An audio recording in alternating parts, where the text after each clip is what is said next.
Okey, Assalamualaikum, salam sejahtera kepada semua. Selamat petang, waktu petang sekarang ni. Selamat datang ke Arif Fishing. Okey, pertama sekali nama aku Arif.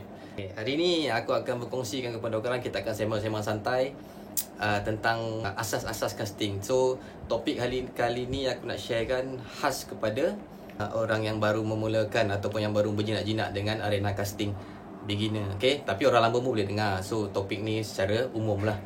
Okey, sebelum aku sharekan, sebelum tu aku nak buat disclaimer lah. Okay, pertama sekali aku bukan sifu. Okay, aku bukan sifu. Aku bercakap atas dasar pengalaman.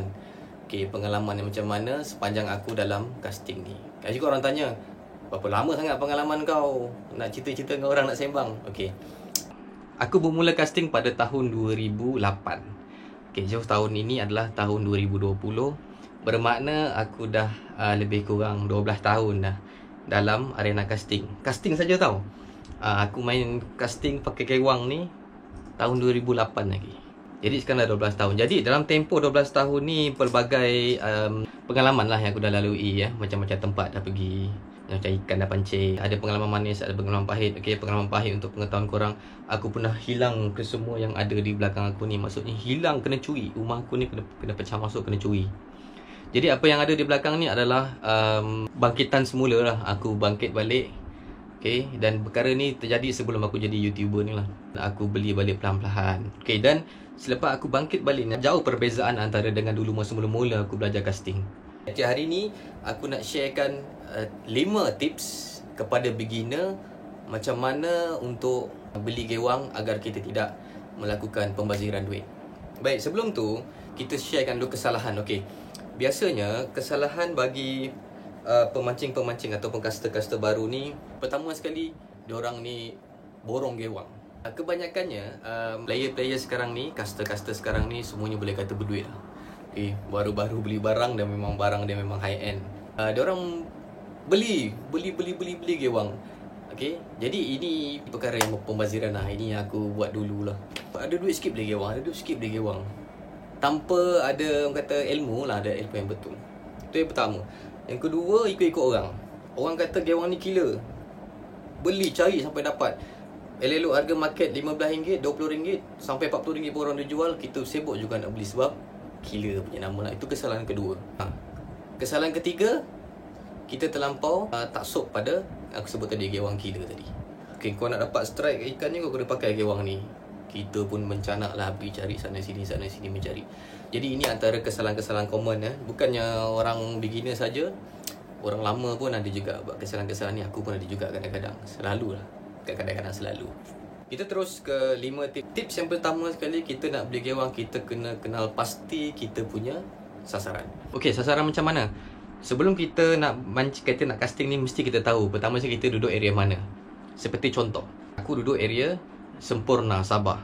Kawasan tempat yang aku akan mancing adalah kawasan-kawasan salt water, air masin, muara dan sebagainya. Di Sempurna ni tidak ada parit-parit. Okey, contoh. Okey, andai katalah aku balik kampung, aku baru nak mula casting.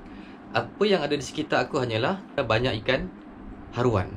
Jadi untuk kita start kita punya kita nak dapatkan feel casting ni, kita beli gewang yang berdasarkan target tadi. Contoh, kalau kita punya kawasan sekeliling kita adalah banyak parit-parit, kita akan lebih kerap bermain ikan haruan contohnya.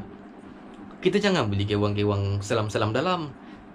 Kita jangan beli gewang-gewang besar-besar untuk mancing GT contohnya. Kita belilah banyak katak, soft rock kan, soft rock ataupun SP. Okay, itu contoh pertama, sasaran.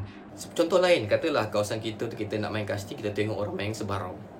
Apa gewang-gewang yang dominan ataupun yang kebiasaannya kita main sebarau? Contoh apa? Spoon contohnya. Okay, gewang-gewang kecil contohnya. Okay, ini. So kita kena tahu target-target sasaran kita. Kalau kita nak main siakap, kita kena mencari gewang yang asasnya panjang-panjang. Macam tu. Okay, pertama, target sasaran. Bila kita dah tahu kita punya target sasaran, okay, kita belilah gewang yang masih saya cakap tadi tu, berupaya kita dapatkan feel dulu macam mana fight dengan ikan menggunakan set baitcaster ataupun spinning menggunakan umpan tiruan. Okey, keseronokan dekat sini main casting ni, kita boleh menjerat ikan menggunakan umpan tiruan. Bukan kita nak strike sangat ikan besar pun. Kadang-kadang kita strike ikan kecil pun dah seronok, sebab kita boleh memperdaya ikan menggunakan artificial lure umpan tiruan. Okey, katalah kita punya tempat ni semua ada. Air masin ada, sebarau punya tempat ada, haruan punya tempat ada. Semualah, kata semua universal, semua ada. Jadi apa yang kita nak beli? Kita beli gewang-gewang asas. Gewang asas ni ada 4. Pertama, gewang deep, gewang selam dalam. Ini ada satu contoh. Ini adalah contoh gewang selam dalam, di mana bibirnya panjang. Lagi panjang bibir dia, lagi dalam lah dia selam. Okey, ini gewang panggil deep lah, untuk selaman dalam. Kemudian yang kedua, kita beli gewang shallow. Gewang shallow ni adalah gewang selaman cetek. Okey, apa ciri-ciri gewang selaman cetek? Saya ada satu contoh kat sini. Saya tak banyak gewang shallow sebab tempat saya main ni tak banyak tempat kita nak main shallow. Jadi ada satu. Contohnya antaranya adalah lidah L ni. Okey, lidah dia berbentuk L, ataupun yang jenis pendek aja. Ini juga gewang-gewang selaman cetek lah, shallow. Okey. Ataupun shallow ada lagi satu jenis tapi body dia panjang. Ini dia panggil minnow lah. Okey, minnow badan dia panjang, sudu dia pendek. Ini biasanya targetnya adalah untuk ikan-ikan muara biasanya. Ikan sudu-sudu panjang ni. Tapi kadang-kadang toman pun diorang gila juga kejar minnow ni. Okey. So ini minnow. Ini pun kena ada. Okay, dah ada berapa jenis lah? Ada 2 jenis lah. Satu selam, satu selam, satu sudu pendek. Okay, satu minnow pun boleh. Okay. So dah ada 3 jenis. Kemudian top water. Top water ni adalah gewang yang bergerak atas air, permukaan air, dia takkan tenggelam. Satu pencil bait. Pencil bait ni dia bergerak, walk the dog dia panggil. Gerakan dia walk the dog. Dia akan bergerak gitu. Yang kedua adalah popper. Okey, popper ni kalau nak tahu beza dia mempunyai permukaan yang ada macam sudu depan ni, ada mangkuk. Okey, ini popper. Ada jenis lain dia tak ada mangkuk macam ni, mulut dia aja tengah ngebitu, itu pun popper juga. Okey. Fungsi dia membuat bising atas air lah, dia akan create splash. Pop pop pop atas air. So dipanggil popper. Kemudian gewang asas yang korang perlu ada dalam tackle box adalah soft plastic. Okay, soft plastic yang basic ada 2 jenis lah yang korang boleh beli. Satu jenis paddle tail, yang ekor dia paddle tail. Okay, itu poin yang kedua, iaitu beli gewang-gewang yang asas. Bila korang dah faham, dah dapat tune, dah ada feel, barulah kita pergi ke next step. Apa warna-warna asas yang perlu korang beli. Okay, warna-warna asas ni kita ambil mudah je. Kita ambil ketika air keruh, warna-warna untuk air keruh dan warna-warna untuk air jernih. Keruh ni macam mana? Macam warna teh, macam tu. Okay? Tapi kalau yang pekat sangat pun tak mau juga. Yang jenis keruh-keruh, bulu kera tu, itu. Waktu ini kita akan pakai gewang-gewang yang terang. Gewang-gewang yang berwarna oren. Contohnya berwarna oren, berwarna ini parrot ni. Okay? Ini contoh-contoh gewang yang terang. Kalau kata satu lagi jenis yang orang gewang beli adalah beli warna-warna natural. Beli 2 jenis. Warna-warna natural ni ada warna-warna yang maksudnya seakan-akan ikan sebenar. Ini warna natural. Warna natural ni biasanya kita pakai waktu air jernih. Okay, waktu air jernih, waktu ni ikan sensitif. So kalau kita pakai warna terang-terang, kebiasaannya dia macam takut. Ini bukan ikan ni. Apa ikan warna gini? Warna gitu. Contoh-contoh warna natural, hitam putih, warna silver, kebiru-biruan gini, sisik kilat-kilat macam ikan sebenar. Ada yang warna clear. So ini adalah warna-warna jernih. Kemudian yang keempat, kita beli gewang ikut saiz yang tertera pada rod yang korang beli. Okey, aku ada satu rod finesse. Okey, rod ini dekat mana nak tengok, dia ada tulis kat sini ya. Lure weight. Okey, ada tulis sini lure weight. Dia akan bagi tahu minimum ke rod ni dia punya line weight-nya adalah line weight untuk saiz benang. Okey, kita faham ya. Line weight untuk saiz benang. Lure weight untuk saiz gewang yang sesuai untuk joran ini. Faham ya? Untuk joran ini. Kenapa nanti aku akan explain. Okey, lure weight dekat sini dia tulis 1.5 gram hingga 5 gram. So ini adalah berat gewang yang dicadangkan ataupun yang ideal untuk rod ini. Kenapa? Jika kita pakai lebih ringan, potensi untuk dia bird nest, terutama kalau pakai baitcaster, potensi untuk bird nest ataupun backlash itu sangat tinggi sebab dia punya gewang tu lagi ringan. So bila cast tu melayang, itu akan jadikan pusingan pusingan baitcaster BC itu akan lebih laju lah. Kenapa kita tidak boleh melebihi berat? Okey, melebihi, contoh tadi dia bagi tahu 5 gram. Katalah kita pakai gewang 15 gram kepada rod tersebut. So bila kita cast, dia akan overbend, dia akan melengkung lebih lah, mana itu boleh menyebabkan risiko rod kita patah. Okey, jadi kalau nak beli gewang, tengok dia punya berat dekat kotak dia. Okey, ni ada contoh gewang baru dalam kotak. Ini Rapala flat wrap. Okey, gewang ni dia tulis beratnya adalah 7 gram. Okey, 7 gram ataupun 1.4 ounce.